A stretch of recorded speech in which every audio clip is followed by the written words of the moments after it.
Heads up sa ating mga motorista, asahan ang isa na namang jumbo oil price hike bukas. Yan ang agenda report ni Joash Malimbaan live mula sa Commonwealth Avenue sa Quezon City. Joash, ito na. Magkano ang dagdag sa diesel at gasolina?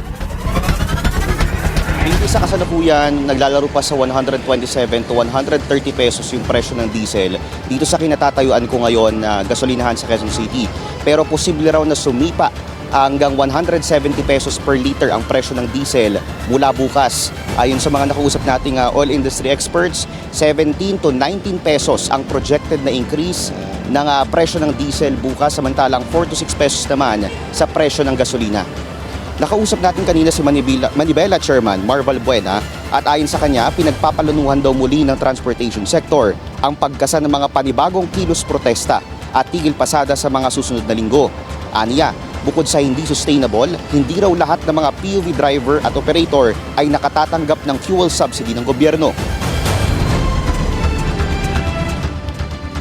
Gobyerno ang nakikipag-usap sa gitnang silangan para makadaan yung mga barko natin. Walang effort ang mga oil companies. Hindi po ba dapat magkaroon ng concession? Gobyerno ang makikiusap doon sa gobyerno ng Iran. Pero dapat pagdating dito sa atin, kakausapin din dapat ng gobyerno natin, yung mga oil companies, babaan ninyo, kami ang nakipag-usap doon para magkaroon din kayo ng pagkakakitaan. Dapat kahit papaano ay babaan ninyo yung presyo ninyo. Wala po bang ganun? Nakausap din natin ang ilang ekonomista at sinabi nila na malayo pa talaga sa price stabilization ang presyo ng produktong petrolyo. Yan ay kahit makakadaan na yung Philippine flag vessels, energy sources at Filipino seafarers doon sa Strait of Hormuz. Isang rason daw dito ay yung ipiniliwanag na rin ng DOE na risk management ang purpose ng agreement ng Pilipinas at ng Iran. Ibig sabihin, patuloy na tataas ang presyo ng krudo. Pero this will ensure na mayroon tayong oil supply. Pero problema rin para sa ekonomistang si Astro del Castillo ang patuloy na paghina ng piso, lalo na't dollar-based ang presyo ng krudo.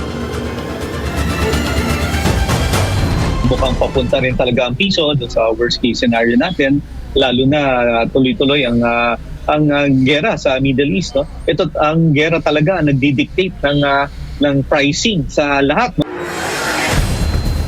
Kaya sa mga planong ikasa na kilos protesta ng transportation sector, 3 to 5 peso fare hike ang kanilang nais na ipanawagan. Pati na rin ang pagbabasura sa oil deregulation law at pagsuspinde sa VAT at excise tax sa langis. Huwag nyo na munang isipin yung kikitain ng gobyerno. May kita nga ang gobyerno, wala namang makain yung taong bayan. Kahit may kitain o wala, nawawala rin naman po yung tax na binabayad natin eh. Pinky, kung makikita nyo rito sa aking likuran, mahaba-haba na yung pila ng mga nagpapakarga ng krudo ngayong gabi. Ayon kasi sa mga nakausap nating motorista, mas okay na makapagpa-full tank sila ngayong araw kaysa abutin nila yung projected prices for tomorrow and for the rest of the week. Although to note lang din, Pinky, wala pa and we've received no word until now sa DOE regarding sa official announcement nila at reminder sa publiko ng pagtaas ng presyo ng produktong petrolyo para sa susunod na linggo. So despite the uncertainty, paalala naman ng Philippine National Police na sana iwasan ng publiko yung hoarding, profiteering, overpricing at iba pang oil crisis-related crimes, lalo na ngayon sa gitna ng pagtaas ng presyo ng produktong petrolyo. Pinky. Sinabi ba nila, Joash, kung kailan yung plano nilang ikasang welga ulit? Transport strike? Pinky, wala pang official na dates itong mga pinagpapalanuhan nila na mga kilos protesta. Pero ayon kay Marval Buena na nakausap natin kanina, magkakaroon daw sila ng mga media advisory baka bukas o sa Wednesday regarding doon sa mga plano ng transportation sector na kilos protesta. Lalo na panawagan nga nila ngayon, hindi lang yung dagdag pasahe, kundi mas papaigtingin daw nila yung pagkalampag sa pamahalaan para suspindihin na yung singil na VAT at fuel excise tax. Pinky. Maraming salamat sa iyo, Joash Malimbaan. Nag-uulat ng live mula sa Commonwealth Avenue sa Quezon City. Sa gitna ng krisis sa langis, nagpasaklolo na si Senate Foreign Relations Committee Chair Erwin Tulfo sa Oman para sa posibleng pagsusupply nito sa Pilipinas. Sa kanyang pulong kay Oman Ambassador Abdullah Al-Manwari, ipinarating ni Tulfo ang posibleng government-to-government transaction ng oil deals. Pero ayon sa Oman, bagamat handa silang tumulong sa Pilipinas, kailangan pa nila itong kumpirmahin sa kaukulang ministry.